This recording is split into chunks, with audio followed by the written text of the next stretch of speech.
Donc en 2010, vous allez soutenir Alassane Ouattara lors des élections présidentielles pour lesquelles il avait en face de lui le candidat le plus sérieux, Gbagbo Laurent, puisque le RHDP faisait que Alassane Ouattara était le candidat qui représentait aussi bien la mouvance de Bédié que la mouvance du RDR. Et aujourd'hui, vous semblez ne plus être en odeur de sainteté. Expliquez-nous d'abord ce soutien, le pourquoi, et ensuite ce qui a fait que vous êtes à couteau tiré aujourd'hui. Je n'ai pas de rapport de fidélité à des individus en politique. J'ai des rapports de fidélité à des causes, à des combats. Je suis fidèle au peuple et à la défense des intérêts du peuple. Partout où je retrouve des individus qui s'engagent à défendre les intérêts du peuple, je peux me retrouver dans une collaboration avec ces individus.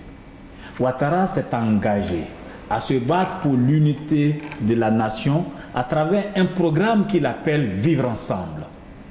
Vivre ensemble a toujours été mon engagement, a toujours été l'une des raisons pour lesquelles je me suis engagé en politique, pour que les Ivoiriens puissent être unis, être ce que j'appelle l'aiguille qui raccommode le tissu social déchiré de la nation. Voilà ce que je veux être pour mon pays. Et quand je vois quelqu'un qui dit qu'il met en place une politique de vivre ensemble, il est tout à fait naturel que je soutienne cette personne contre quelqu'un qui a tenu un discours de division ou un discours que j'appelle un discours identitaire, qu'il a repris d'ailleurs à Bédié et qu'il continuait. Et donc, je me suis dit que Ouattara qui s'est engagé à aller dans le sens de mon combat est quelqu'un qui était à soutenir et c'était le candidat qui avait le meilleur profil pour moi. Surtout qu'il avait critiqué la gestion de Bédié, de Gbagbo sur le plan économique en disant voilà Gbagbo, il va soigner ses dents au Maroc pendant que le peuple souffre et le peuple n'a pas d'hôpitaux. Il s'est engagé à donner l'école gratuite en Côte d'Ivoire jusqu'à l'âge de 15 ans. Il s'est engagé à se battre pour que les pauvres en Côte d'Ivoire soient subventionnés. C'est son discours à lui-même. Donc il a pris un certain nombre d'engagements, de création d'emplois. 1 million d'emplois en 5 ans pour les Ivoiriens. Et donc, je me suis dit, quelqu'un qui s'engage à créer 1 million d'emplois et qui dit que les pauvres seront subventionnés, ça veut dire que ceux qui n'ont pas d'emploi ou ceux qui sont pauvres, ceux qui ne travaillent pas indépendamment de leur volonté seront subventionnés, bien entendu. Ils auront une part des ressources de la nation pour vivre, pour garder leur dignité d'homme. Je me suis dit, voilà quelqu'un qui dit qu'il va se battre pour la transparence. Il va se battre pour une gestion honnête des ressources publiques. Et donc, ces engagements-là ont fait que j'ai accordé mon soutien à M. Ouattara. Et quand j'ai accordé mon soutien à M. Ouattara et que j'ai appelé à voter M. Ouattara, j'ai dit en même temps, ça ne m'intéresse pas de participer au pouvoir de Ouattara à aucun poste. Je voudrais être celui qui regarde. Je voudrais être la sentinelle défenseur des intérêts du peuple. Et j'ai dit ce jour, je vous invite à voter Ouattara, mais en même temps, je m'engage à défendre vos intérêts quand Ouattara sera au pouvoir. Je m'engage à être celui qui regarde et qui critique et qui guide et qui va se battre pour que Ouattara puisse mettre son discours public en adéquation avec ses actes. Donc, à partir du moment où Ouattara est au pouvoir, je me mets dans une posture critique, où je salue les actes quand c'est bien, mais quand c'est mauvais, je critique. Voilà comment je me retrouve dans une situation, dans une posture critique vis-à-vis de Ouattara. Et dans cette posture critique vis-à-vis de Ouattara, je constate que Ouattara reprend déjà le discours qui était de dire nous mettons en place une commission ou une charte éthique et de déontologie. C'est nous qui avons proposé cela. Ouattara a repris cela, il a fait signer une charte éthique et de déontologie à tous ses ministres. Nous avons applaudi, on a dit bravo, c'est bien. Donc à partir de cette charte éthique et de déontologie, nous nous attendions à ce qu'il n'y ait plus de vol de deniers publics. nous nous attendions à ce qu'il n'y ait plus de détournement de fonds, nous nous attendions à ce que les marchés de gré à gré qu'on donne à ses amis et autres disparaissent, nous nous attendions à la fin du népotisme, nous nous attendions à ce que les universités et autres, des étudiants puissent avoir l'égalité des chances dans les universités, etc., etc. Mais qu'est-ce que nous avons vu? Nous avons vu que lorsque Ouattara a pris le pouvoir, il a mis en place un budget de souveraineté énorme, 2 à 3 fois plus que le budget de souveraineté qui existait déjà. Donc le budget de souveraineté qui était autour de 80 milliards, il est fait passer à plus de 200 milliards, près de 10% du budget de la nation. Nous critiquons cela, nous disons c'est pas possible. Vous ne pouvez pas prendre comme un chef mafieux 10% du budget de la nation et en faire ce que vous voulez, vous le gérez comme vous voulez. Et pire, il nomme son petit frère de sang, Ibrahima Ouattara, comme le DAF de la présidence. Jusque-là, nous disons, ok, il n'y a pas de problème, peut-être que c'est pour bien gérer, que c'est fonds et autres. Mais qu'est-ce qu'on constate? Ce DAF de la présidence passe des marchés de gré à gré. Dans un réseau qui est un réseau obscur et mafieux, c'est-à-dire notre argent public est utilisé et géré comme on veut, on surfacture, on fait du n'importe quoi avec l'argent public et on ne rend pas compte sous prétexte que c'est un budget présidentiel. Mais le fonds de souveraineté ne sert pas à ça. Le fonds de souveraineté dans un pays, ça sert à gérer souvent des questions de services secrets, des questions de rançon qu'on paye et autres, des fonds qu'on ne peut pas justifier publiquement parce que c'est des questions de gestion de l'État. Mais quand on dirige un pays, on ne dit pas il faut prendre un fonds que tu peux gérer comme tu veux. C'est du mensonge au peuple. C'est de l'escroquerie. Non. Le fonds de souveraineté, quand on parle de souveraineté, c'est pas pour s'entretenir, aller payer des avions et autres. Non, ça n'a rien à voir avec cela. Tout ça peut être inscrit dans le budget normal de l'État. Donc, il y a eu cette question des fonds de souveraineté sur laquelle on n'a pas été d'accord. Et Ouattara nomme son frère, le même frère, comme ministre d'État chargé des affaires présidentielles. Le même Ibrahima Ouattara, qui sera après député et maire à Congo. Voyez-vous? Donc, ministre d'État, ça veut dire quoi? Ça veut dire que dans l'ordre protocolaire, il le met au-dessus des autres ministres et secrétaires d'État. Donc, en termes de salaire, il a un plus grand salaire et en termes protocolaires, il est d'un niveau élevé que des vrais ministres qui travaillent dans le pays. Et il est ministre de quoi? Ministre des Affaires présidentielles. C'est-à-dire un contenant flou et vide. Présidentiel, ça veut dire quoi, affaires présidentielles? Ça sert à quoi l'affaire présidentielle dans un pays? À créer des richesses dans notre pays. Comment ces affaires présidentielles peuvent créer des richesses à la nation? Donc il ne participe pas à la création des richesses de la nation. On le met dans l'ordre protocolaire au-dessus des ministres qui travaillent et il est payé avec notre argent sans travailler. Et en plus, nous avons affaire là à un acte de népotisme.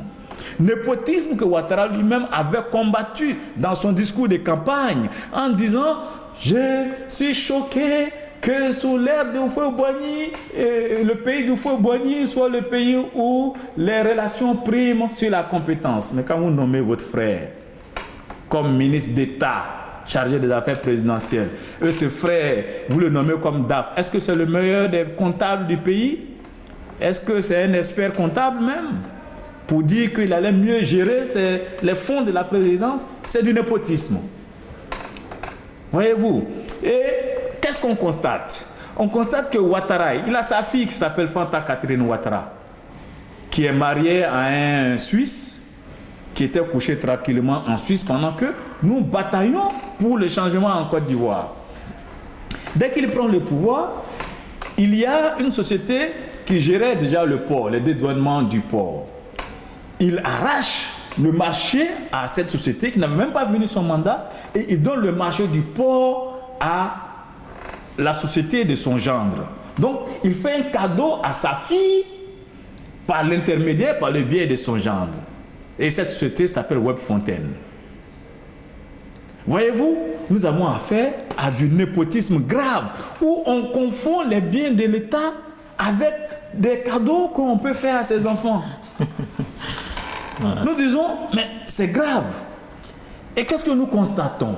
Nous voyons que tous les ministres de Ouattara font comme lui. Kandia Camara, qui passe des marchés, qu'on appelle le marché self-aid de l'identification des élèves, prend le marché, le donne à un autre de ses ministres, Sanogo, et ils se partagent l'argent de l'identification des élèves entre eux. Eux, on dit aux élèves, pour vous identifier, il faut payer. Moi, je suis docteur en informatique textuelle. Ça veut dire que j'ai fait de l'informatique jusqu'à un certain niveau. Vous ne pouvez pas me dire que pour mettre en place un système d'identification, il faut payer 3 000 ou 5 000 pour que des gens s'identifient. Mais ça me prend 10 minutes pour mettre en place un formulaire en ligne pour identifier des gens, les inscrire dans une base de données. Mais on ne va pas faire payer ça aux populations qui sont déjà pauvres. Quand on avance dans un certain niveau de connaissance, quand on atteint un certain niveau de connaissance, c'est pour rendre facile les choses à son peuple. Ce n'est pas pour escroquer le peuple. Mettre en place des formulaires pour compter les gens, ça, il faut payer pour ça. Et c'est taxé à coût de milliards dans des marchés de gré à gré, qu'ils appelaient le scandale Selped. Et cette personne-là est toujours ministre de Ouattara. Nous voyons le marché de ramassage des ordures à Abidjan. Il y a des sociétés de ramassage des ordures à Abidjan. Qu'est-ce qui se passe? Big Togo crée une société. L'un des petits de Ouattara, qui était son ministre aussi de l'intégration, il crée une société en 2 mois. Et cette société-là vient, qu'il l'appelle Satarem Grunsol. Donc, ce Satarem Grunsol, en 2 mois, vient rafler le marché qui a 2 mois d'existence devant des sociétés qui sont là depuis 10 ans, 20 ans, qui ont une expérience et autres.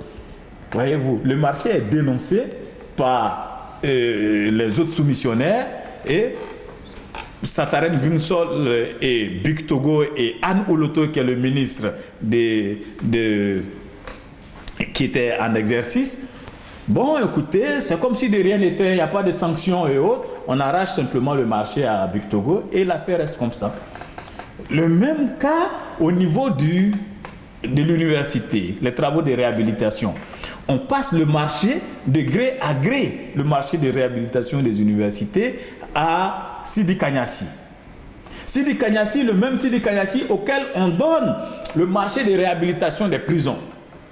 Le même Sidi Kanyasi qui a déjà le marché de l'identification sous Gbagbo avec Soro. Donc, vous voyez les ramifications, les mêmes individus se retrouvent à surfacturer les marchés, à avoir les marchés de gré à gré, et puis donc on s'enrichit dans un clan sur le dos du peuple.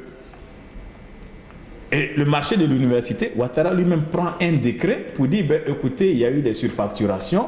Donc, le DAF de Cissé Bakongo est démis par décret présidentiel. Et Cissé Bakongo n'est pas touché. Donc, nous voyons ce genre de pratique et nous disons, écoutez, voici un monsieur qui avait crié pour dire qu'il allait gérer la Côte d'Ivoire de façon transparente, allait gérer la Côte d'Ivoire de façon saine et qui se retrouve à reprendre les pratiques que nous avons condamnées. Voici un monsieur qui criait sur tous les toits que Gbagbo va soigner sa dent au Maroc pendant que les hôpitaux sont vides et mal équipés, mais qui lui-même va se soigner à Paris en mobilisant l'avion présidentiel rempli de ministres et d'une suite de combien de personnes qui viennent faire des jours à Paris, à l'hôpital de Neuilly-sur-Seine, pendant que les Ivoiriens sont là. À Neuilly-sur-Seine, là où il s'est marié avec sa femme. Bon. Donc pendant que les Ivoiriens sont là, les hôpitaux sont vides et autres. C'est quelle solidarité? Tu vas faire soigner tes frères, tes parents ailleurs, alors que nos hôpitaux sont vides. Je me dis, mais non. J'ai regardé la situation des universités. Ouattara prend le pouvoir, les universités, et moi-même j'ai mes soeurs qui sont à l'université encore en Côte d'Ivoire. Donc en master, en année de master en Côte d'Ivoire, en sciences économiques précisément, l'université, le coût de la scolarité est de 1 200 000. Oui. Plus cher qu'à Paris. Moi j'ai fait ma thèse, j'ai fait 2 masters à Paris, ici à Paris 12, j'ai payé autour de 300 €. J'ai fait mon doctorat ici, j'ai payé autour de 400 €. Et même ces 400 € souvent sont remboursés quand vous pouvez présenter des situations de difficultés sociales. Mais Ouattara prend le pouvoir, le coût de la scolarité monte jusqu'à 1 500 € pour faire un master. Ça veut dire quoi? Dans le public? Dans le public, à l'université d'Abidjan. 1 500 €, ce n'est que là, ce n'est que 1 million. Mais je vous dis 1 200 000. Plus l'inscription, ça n'a rien à voir avec l'inscription, qui est autour de 100 000. Donc vous vous retrouvez à payer 1 300 000, 1 400 000.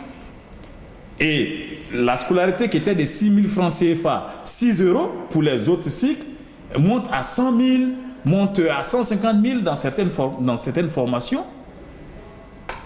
Voyez-vous, pendant que le SMIG dans ce pays est de 60 000, moins de 100 €. Vous mettez la scolarité à 1 500 € pour certaines filières et le SMIG est à 100 €. Ça veut dire quoi?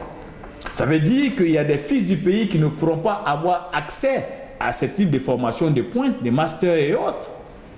Ça veut dire que vous mettez en place... Alors que son discours, c'était « je viens pour subventionner les pauvres et donner une égalité de chance à tout le monde ».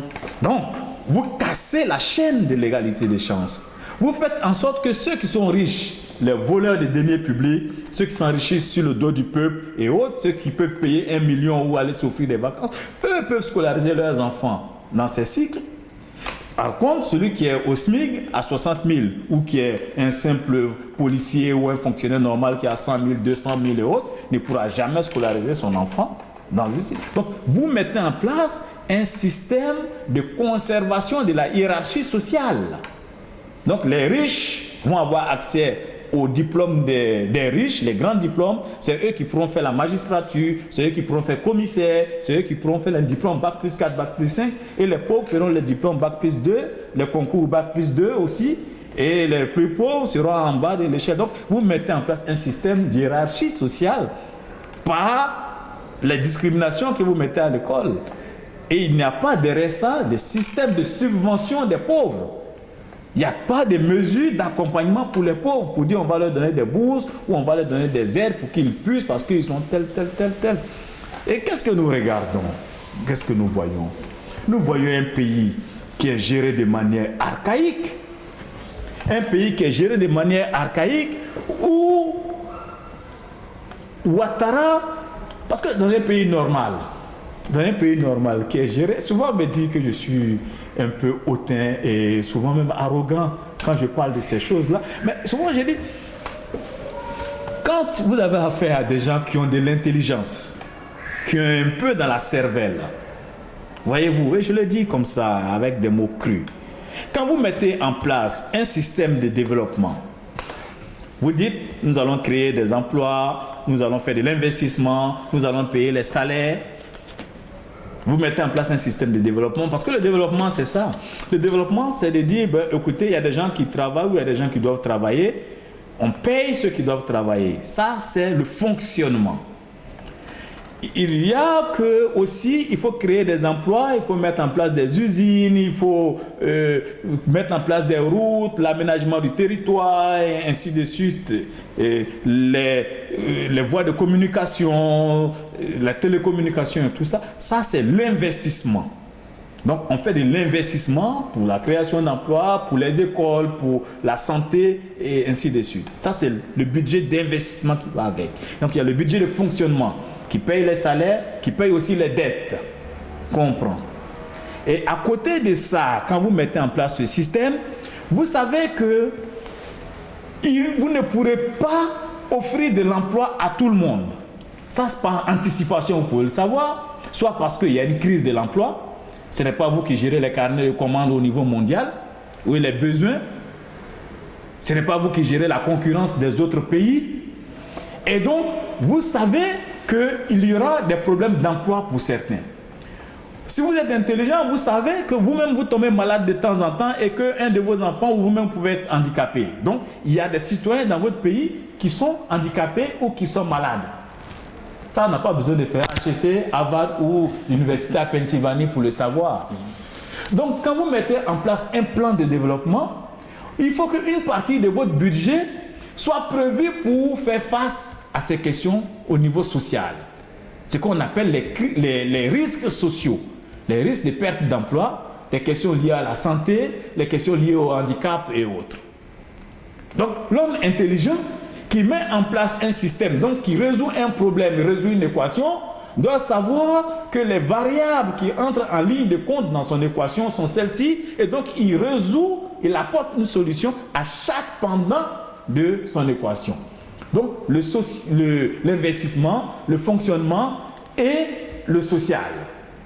Et le social, quand vous le résolvez, vous devez le résoudre de façon rationnelle. Donc mettre en place des systèmes institutionnels rationnels qui puissent vous permettre de faire face à ces problèmes sociaux qui vont être engendrés et qui vont générer. Donc, en France, par exemple, il y a la question sur le social, il y a les allocations pour le logement, il y a la CMI pour les questions de santé pour les pauvres, il y a le RMI ou RSA pour ceux qui n'ont pas d'emploi indépendamment de leur volonté mais qui sont des chômeurs de longue durée, et il y a aussi les allocations chômage qu'on prévoit pour ceux qui perdent leur emploi sur un certain délai. Et donc on a réfléchi à un système institutionnel qui dépasse la question des présidents ou de qui est au pouvoir. C'est institutionnalisé, c'est réfléchi, la machine tourne par elle-même. Ça, c'est de l'intelligence. Au Canada, ça existe. En Angleterre, ça existe. Même en Amérique, quand on dit être libéral, tout ça existe. Très bien.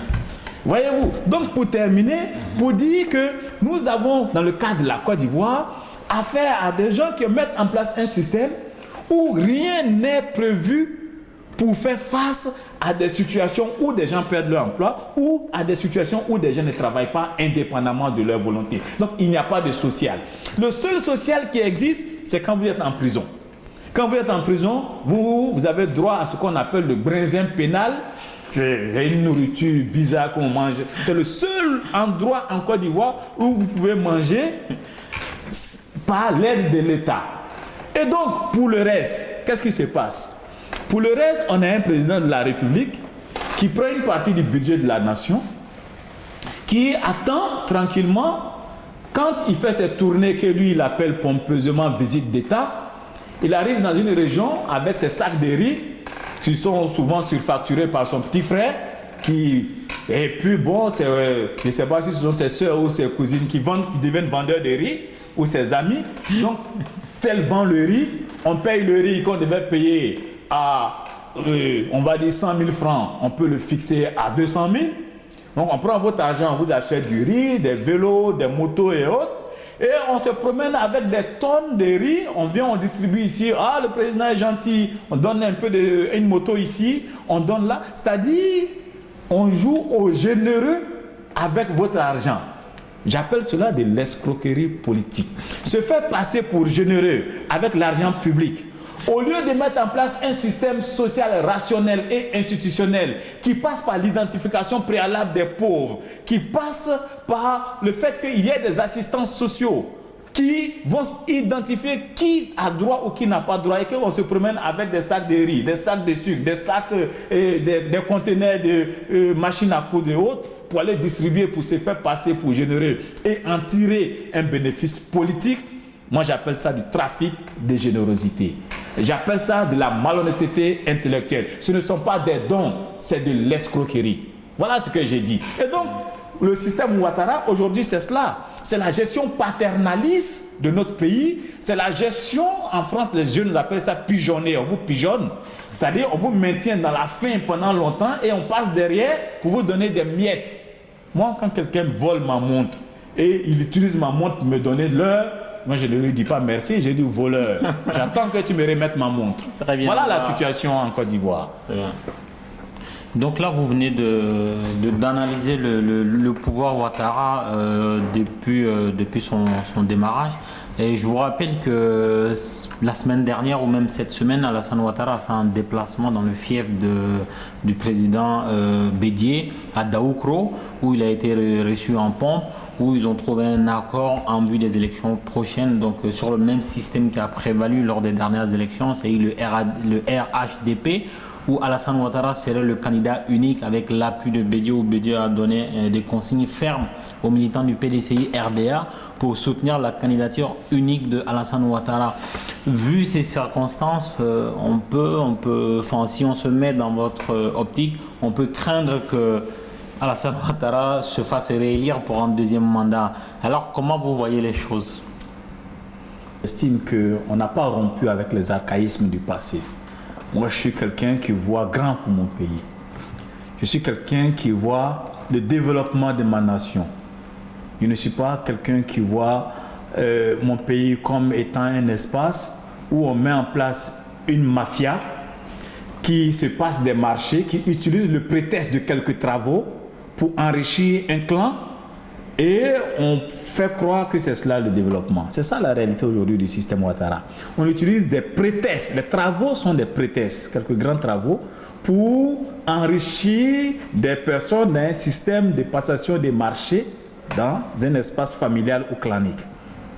Derrière ça, le peuple, il est laissé. Et bien au contraire, on a un peuple qui est maintenu dans la misère et on entretient cette misère. Et je vous le donne par exemple le cas de l'école où il y a une conservation de la hiérarchie des classes par le système qu'il a mis en place. Nous disons que nous voulons combattre cela. Nous avons affaire à quelqu'un qui donne des marchés à qui? À ses amis. Quand vous prenez la construction des ponts et autres, c'est-à-dire les nationaux ne sont pas privilégiés. Même les Africains ne sont pas privilégiés. C'est-à-dire on a affaire à une classe politique qui n'a même pas confiance aux nationaux, qui n'a même pas confiance au génie créateur du peuple de Côte d'Ivoire. Moi, on me donnerait un pont à construire. Je serais président, on me demanderait un pont à construire. Je dirais aux jeunes de l'INSET, les ingénieurs que nous avons formés, voici des travaux publics pour vous. TP. Ça, c'est votre TP. Il faut terminer ce pont. Si ça vous prend 10 ans, que ça vous prenne 10 ans. Mais je veux voir ce pont terminé, que ce soit la fierté nationale. C'est de ça que nous voulons. Je veux que nos jeunes construisent nos routes. Je veux que notre pays entre dans un cycle de grands travaux. Et je l'ai dit, que nous voulons que nos fleuves, nos 4 grands fleuves deviennent des autoroutes fluviales. Et ça, ce sont des grands travaux que nous voulons lancer dans notre pays, qui vont faire travailler des millions de personnes. Et derrière ces millions de personnes, ça nous permettra de sortir les marchandises du nord du pays vers les ports qui sont vers le sud. Comme les gens l'ont fait ailleurs. Ils ont permis, aujourd'hui, il y a des tonnes et des tonnes de marchandises qui sortent par les rivières, que ce soit dans le Mississippi, aux États-Unis, que ce soit même ici en France, jusqu'aux différents ports, jusqu'à Dunkerque et autres, que ce soit en Allemagne et ailleurs. Parce que les gens ont dragué les fleuves, les cours d'eau et autres. Ils ont fait des autoroutes où les grands bateaux peuvent passer. Nous voulons ça pour notre pays. Ça crée de nouveaux métiers. Ça crée, on a la possibilité de faire à côté de ces cours d'eau et de ces canaux qu'on crée, on a la possibilité de faire des élevages de poissons et autres. Donc, nous voulons créer une sorte d'enthousiasme. Nous voulons soutenir la jeunesse. Nous voulons créer des emplois en soutenant le génie créateur du peuple de Côte d'Ivoire. S'il y a un forgeron qui est quelque part, nous allons le soutenir pour que sa forge devienne une industrie comment on appelle, comment vous appelez ça, création, par exemple, je ne sais pas. Voyez-vous, qu'il fasse des cuillères, qu'il fasse tout ce qu'il sait faire, mais au plan industriel. Nous allons le soutenir. Nous voulons que les ampoules soient fabriquées. Nous voulons que les serrures soient fabriquées chez nous. Nous voulons soutenir une industrie automobile chez nous. Que nos petits qui sont dans les garages, on les mette ensemble pour dire, et nos ingénieurs, créez-nous notre voiture ici. Nous voulons mettre en place des industries aéronautiques pour nous et soutenir les recherches aéronautiques avec l'argent public. Nous avons une vision pour l'Afrique. Ce que nous ne pouvons pas faire au niveau local, que nous mettons nos forces ensemble avec les autres pays africains pour dire, sortez-nous vos différents génies, vos fils les plus brillants, mettez-les ensemble et que nous ayons une industrie aéronautique au bout de 10 ans ou 20 ans, que nous envoyons nos satellites à nous, que nous envoyons nos fusées, comme l'ont fait les Chinois. C'est un projet de 20 ans, de 30 ans qui a aujourd'hui fait que les Chinois amènent des fusées hautes dans le ciel. Nous avons des ambitions grandes pour notre pays et pour l'Afrique. Et donc quand nous voyons Ouattara avec ses petits pas, dans un monde où il est borgne parmi des aveugles, où il dit travail, et que nous voyons ça, nous disons nous avons affaire à de la médiocrité. Comment tu peux mettre en place un système de développement sans même identifier les populations? C'est-à-dire, tu ne fais même pas de l'identification. On te dit de faire l'identification de la population, tu fais du comptage. Confondre identification et comptage. C'est-à-dire, nous sommes encore dans de l'archaïsme. Nous sommes encore dans un système où on se promène avec des sacs de riz. Vous pensez si François Hollande devait se promener avec le contenu des allocations familiales et autres en termes de sacs de riz, vous imaginez c'est combien de cargos qui le suivraient à chaque voyage pour le donner à chaque famille? Mais là où les gens réfléchissent, on met en place des systèmes institutionnels pour faire ces choses. Et c'est ce que nous voulons pour la Côte d'Ivoire. Maintenant, nous avons affaire à un monsieur comme ça. Et vous nous dites qu'il va avoir le soutien de Bédié pour sa réélection pour 5 ans de plus. C'est peut-être 5 ans de malheur pour les Ivoiriens. 5 ans de retard. S'il passe, personnellement, avec la vision que j'ai pour la Côte d'Ivoire et avec ce que je vois comme acte, je me dis que ce sera 5 ans de retard de plus pour notre nation. Parce que Ouattara, je veux dire qu'il n'a pas la vision. Je n'attaquerai pas les aptitudes, mais il n'a pas cette vision. Il ne peut pas porter cet enthousiasme qui va créer les emplois dont lui-même il rêve peut-être. Mais il pense que les emplois se créent comme ça. C'est-à-dire, il ne sait pas que les emplois, c'est pousser des jeunes à se réunir en coopérative, les soutenir, être avec eux pour dire oui, c'est ça qu'il faut pour la nation. Faites le miel. Ce miel, nous allons le vendre. Poussez ton ministre du Commerce à aller signer des traités de vente de miel à telle personne, de tel pays. Poussez des jeunes à mettre en place des structures de couture pour dire oui, vous avez fait des coutures de manière artisanale jusque-là, mais on va vous aider à avoir des unités de couture pour faire la concurrence aux structures de couture chinoises. Et on les aide, on met tout en œuvre pour eux. Et le ministre du Commerce, quand il se lève le matin, il va pour vendre les dessous qu'on coud dans ton pays. Il va pour vendre les vestes cousues dans ton pays. Il va pour vendre les sacs qui sont cousus dans ton pays. Mais il faut qu'il y ait un enthousiasme. Il faut qu'on soutienne le génie créateur du peuple derrière. Il faut qu'on donne, on galvanise le peuple pour que le peuple sache qu'il y a une dynamique nouvelle. Et un président, c'est ça. C'est un commandant en chef d'une armée populaire. Ce n'est pas quelqu'un qui s'assoit dans un palais pour se prélasser et s'offrir des avions chaque fois et bouffer l'argent du peuple avec. Non, ce n'est pas ça un président. Nos pays n'ont pas besoin de ce type de président. Nos pays ont besoin de galvanisateurs, de personnes qui donnent l'enthousiasme, de personnes qui donnent la fierté au peuple pour dire ce pont, on l'a construit par nous-mêmes à 90% ou à 100%. Ces cuillères dans lesquelles vous mangez, ce sont les cuillères qui sont fabriquées par des Ivoiriens ou des cuillères que nous avons achetées chez les Nigériens qui sont des Africains comme nous. Ces voitures qui sont là, c'est la voiture nationale. C'est la Société nationale de fabrication de voitures. Ce sont des entrepreneurs ivoiriens qui l'ont fait. Ou ce sont des entrepreneurs africains. Parce que c'est notre CEDEAO dans laquelle nous tous nous versons de l'argent. Ce sont les chercheurs de la CEDEAO qui ont fait cette voiture. Et telle usine, c'est la CEDEAO qui finance, qui aide à soutenir cette usine qui fabrique ces voitures. Et nous consommons local, nous consommons la voiture made in Africa de l'Ouest ou la voiture made in Côte d'Ivoire. Et on gêne la fierté au peuple. Mais au lieu de venir vous parler des ivoirités, de parler des... Vous voyez ces discours qui sont des discours d'arrière-garde. C'est cet enthousiasme qui manque. Mais qu'est-ce que nous pensons de Bédié? Voilà, Bédié, qu'est-ce que Bédié gagne dans un deal pareil? Qu'est-ce que Bédié même a apporté en Côte d'Ivoire? Voilà quelqu'un qui a vécu aux frais de la nation, de l'âge de 23 ans ou 24 ans jusqu'au jour d'aujourd'hui, sans apporter quelque chose de positif à la Côte d'Ivoire. À part Daoukro, bien sûr, parce qu'il a apporté quelque chose à Daoukro. Quand tu fais des développements au niveau local de ton village, de ta maison et autres, et que tu arranges les rues pour ta seule vue, moi je parle de ça, c'est de l'égoïsme. Voilà. Quand ça c'est des comportements de roi, ça. C'est pas des comportements d'homme d'État. Le roi, il peut arranger des endroits Mais le reste, là où il passe pas, il s'en fout. Mais là où il vit, là où il passe, il arrange pour que ce soit beau. Après, le peuple paye des impôts. Ce genre de comportement, il a été là pendant combien d'années? Est-ce qu'il y a eu un revenu de solidarité en Côte d'Ivoire pour les pauvres? Rien.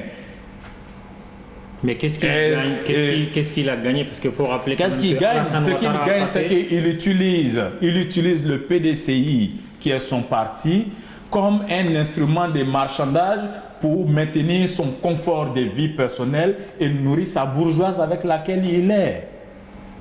Voilà, c'est ça qui est la réalité. Donc, utiliser l'appareil, la machine PDCI qu'il gère de façon tribale, parce qu'il s'est dit qu'ils ont une influence tribale sur le parti des Baoulés, et donc lui, en tant que le chef tribal, il peut donner des consignes de vote aux Baoulés, et en tant que chef, il doit avoir sa part de notable dans la gestion du pays. Donc, en allant soutenir Ouattara, c'est de garantir que lui, c'est pas personnel, et que ses possibilités de nommer ses amis ou les gens de son clan dans le pouvoir, donc c'est un schéma de partage de pouvoir, tout simplement. Il a quand même augmenté les enchères dans la mesure où c'est pas Bédié qui est venu à Abidjan ni à Yamoussoukro. C'est Ouattara qui s'est déplacé quand même à Daoukro et qui a passé 72 heures. Peu importe dans la façon dont ça s'est fait, c'est du marchandage. Ce qu'il faut retenir, c'est que nous avons affaire à du marchandage des notables pour la gestion des ressources du pays. Des notables qui se partagent des postes entre eux et qui veulent leur part. Voilà ce qu'il faut retenir. On n'a pas affaire à des personnes qui s'unissent autour d'une idéologie de défense des intérêts du peuple. On a affaire à des personnes qui s'unissent pour partager le pouvoir. Il n'y a pas d'idéologie. Est-ce que vous avez appris que Bédié et Ouattara se sont assis pour dire que bon, on va tracer un plan idéologique sur la gestion du pays? Voilà, nous sommes prêts à céder sur la question, par exemple, de l'unité nationale. Voilà ce que nous sommes prêts à céder sur la question, par exemple, écologique. Voilà ce que nous défendons sur la question, par exemple, de l'école. Voici ce que nous défendons. Ils ne se sont pas réunis autour de ces thématiques. Ils se sont assis, ils se sont réunis autour du partage du pouvoir. On va créer un même parti, on va partager le pouvoir, on va se faire des passes. Moi, quand je vois ce type de réunion, des marchandages autour du pays, qu'on voit comme un gâteau à partager, je me dis, bon, nous avons affaire à une bourgeoisie locale qui s'entend sur les conditions du partage du gâteau national. Donc, ce sont des individus à combattre. Ce sont des individus à combattre. Mais selon vous, aujourd'hui, qu'est-ce que les Ivoiriens, partis politiques ou même société civile, qu'est-ce que les Ivoiriens peuvent adopter comme attitude pour inverser cette tendance-là? Parce que vous le dites vous-même, si Alassane Ouattara succède à lui-même, c'est 5 ans de malheur pour les Ivoiriens. Vous avez pitié des Ivoiriens. Alors, vous, en tant que fin observateur de la scène politique ivoirienne, qu'est-ce que vous pouvez proposer aujourd'hui aux Ivoiriens en tant que société civile, en tant que parti politique, pour inverser la courbe des prévisions négatives? Nous sommes engagés dans un combat pour la redistribution des ressources. Nous disons aux Ivoiriens, le pays vous appartient. C'est votre terre de naissance, c'est la terre de vos ancêtres. Toutes les richesses de ce pays doivent être utilisées pour votre bonheur avant tout, et non pour le bonheur des individus qui vous dirigent. Et donc, quand des individus vous dirigent et que ces individus ne mettent pas les richesses à votre profit, ces individus sont automatiquement vos ennemis. Pour nous, ça c'est clair. Et donc, ce que vous avez à faire, c'est de pouvoir d'abord vous libérer de la situation d'otage dans laquelle vous êtes, dans des groupes ethniques dans lesquels on vous a mis, groupes ethniques où on oppose les uns aux autres. Dans les agrégats ethniques qu'on vous a mis, agrégats ethniques qu'on oppose les uns aux autres, ou qu'on allie momentanément et qu'on utilise comme moyen, stratégie de conquête du pouvoir. Donc, libérez-vous du piège ethnique. Libérez-vous des communautés ethniques dans lesquelles on vous a mis, communautés qu'on utilise pour partager le pouvoir, que certains notables qui refusent eux de travailler, qui se donnent des postes où ils vont travailler à 9h ou à 10h ou ils sortent à 16h, et pourtant qui ont les plus gros salaires et vous êtes dans la souffrance. Et ils vous utilisent, ils vous opposent les uns aux autres. Quand ça les arrange, ils peuvent venir s'unir très rapidement en oubliant qu'ils vous ont poussé à haïr Ouattara ou à haïr telle personne. Donc, ils vous manipulent, vous-même vous le voyez. Pendant ce temps, vous êtes dans la misère. Pendant ce temps, vous n'avez pas d'hôpitaux. Pendant ce temps, vos enfants n'auront pas accès aux universités parce que vous êtes pauvres. Pendant ce temps, vous n'avez pas l'eau potable, etc., etc. Donc, vous devez vous libérer en premier temps de ces personnes et en second temps, vous devez vous retrouver ensemble pour lutter contre cette bourgeoisie locale. Vous devez lutter contre ces prédateurs du peuple qui vous prennent en otage et dont vous devenez les défenseurs. Ne défendez plus ces personnes, ne les suivez plus bêtement. Ne cédez plus à leur manipulation qui consiste à vous maintenir dans la faim pendant longtemps et après vous venir donner des miettes, 500 francs, 200 francs pour dire allez voter pour moi. Donc libérez-vous de ces personnes et venez vers les personnes qui vont se battre pour la redistribution des ressources. Quand nous serons aux affaires, chaque Ivoirien qui ne travaille pas indépendamment de sa volonté aura une part des ressources de la nation en attendant qu'il ait un emploi. Ça, c'est un engagement que nous avons pris et c'est un combat que nous menons depuis 90 jusqu'à maintenant. Et c'est pour ça que nous sommes constants et c'est pour ça dès que nous voyons que quelqu'un ne va pas dans ce sens, on quitte. Mais nous sommes constants par rapport à cela. Très bien. Dès que nous serons aux affaires, nous verrons à ce qu'il y ait l'égalité des chances au niveau de l'école, que l'université soit gratuite pour les fils de pauvres, tous ceux qui sont au SMIC ou en dessous, qui ont des ressources qui ne leur permettent pas de payer des cours à un certain montant, ils auront l'université gratuitement parce que l'égalité des chances au niveau de la connaissance et du savoir est le moyen pour pouvoir effacer les différences. Lorsque nous serons aux affaires, nous créerons des emplois. Nous verrons, comme nous l'avons dit, à ce que d'abord les 4 grands fleuves soient des voies de navigation. Et ce sera une bataille générationnelle. Quand nous serons aux affaires, nous verrons à ce que des emplois industriels soient créés en soutenant des individus qui ont de la matière. Le génie créateur va se libérer dans le pays. Nous allons créer cet enthousiasme. Nous serons sur le terrain. Nous transformerons notre agriculture traditionnelle en agriculture moderne. Nous veillerons à ce que les citoyens qui ont du talent soient valorisés. Nous lutterons contre le népotisme dans toutes ses formes. Ceux qui auront volé de l'argent au niveau du peuple seront poursuivis et punis de façon exemplaire, même si ce sont nos propres parents. Nous avons une autre vision. Notre vision, c'est la vision du changement. Notre vision, c'est la vision de l'égalité des chances. C'est pour ça, dès que nous entrerons en campagne, nous allons démontrer à ces personnes, projet contre projet, vision contre vision, que c'est le combat du passé contre le futur. Et nous incarnerons ce futur. Nous incarnons ce futur. Nous voulons donner espoir. Nous voulons rompre avec ce passé, ce tacaïsme, cette gestion paternaliste de l'État. Voilà ce que nous voulons pour la Côte d'Ivoire. Et nous savons que si nous sommes sur le terrain, cet enthousiasme va se répandre dans le peuple. Et ceux-là qui pensent qu'ils sont dans une posture de force seront surpris par le terrain. Parce que notre conviction de changer cette nation va loin. Et cette conviction se repose sur l'unité nationale d'abord comme socle. C'est pourquoi tous ceux qui sont prisonniers politiques et autres, nous allons veiller à leur libération. Même Gbagbo Laurent. Y compris Gbagbo, c'est un fils du pays. Il ne doit pas rester en prison. Madame Gbagbo et tout ça. Nous allons veiller à ce que tout le monde soit libéré. Parce qu'ils ont Blé Goudé, tout le monde, nous allons veiller à ce qu'on s'asseye pour dire frère, il ne faut plus qu'on fasse ça, plus jamais ça. On a été manipulé, les gens ont manipulé, on nous a manipulés. Nous ne voulons plus ça dans notre pays. Regardons ensemble dans la même direction. Prenons les fils les plus brillants de notre pays, mettons-les à la tête de cette nation et faisons de cette nation une nation forte.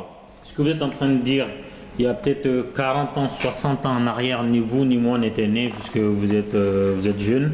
Et Houphouët l'avait déjà fait contre des gens qui avaient comploté un coup d'État contre lui. Je ne me rappelle plus des noms parce que c'est il y a très très longtemps. Ça s'est passé à Yamoussoukro. Et donc, il les a emprisonnés dans la prison d'Assabou, qui est devenue plus tard une école. Ce que vous êtes en train de dire a déjà été dit et on sait l'histoire de la Côte d'Ivoire qui s'en est suivie.